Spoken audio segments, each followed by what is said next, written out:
السلام علیکم۔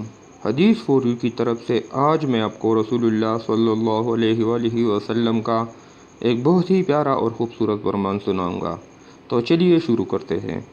رسول اللہ صلی اللہ علیہ وآلہ وسلم نے فرمایا، جب الحزن سے اللہ کی پناہ مانگو۔ حضرت ابو ہریرہ رضی اللہ تعالیٰ عنہ کہتے ہیں کہ رسول اللہ صلی اللہ علیہ وآلہ وسلم نے فرمایا، جب الحزن سے اللہ کی پناہ مانگو۔ لوگوں نے پوچھا، اللہ کے رسول، جب الحزن کیا ہے؟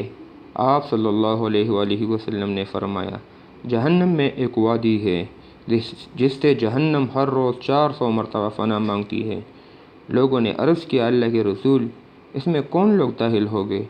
آپ صلی اللہ علیہ وآلہ وسلم نے فرمایا، اسے ان کراہ کے لیے تیار کیا گیا ہے جو اپنے اعمال میں ریاکاری کرتے ہیں، اور اللہ تعالیٰ کے نزدیک بدترین کاری وہ ہے جو مالداروں کا چکر کاٹتے ہیں۔ محاربی کہتے ہیں، امراء سے مراد ظالم حکمران ہے۔ ابن ماجہ کی حدیث ہے۔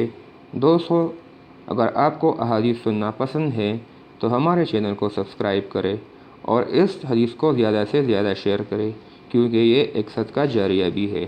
السلام علیکم ورحمۃ اللہ وبرکاتہ۔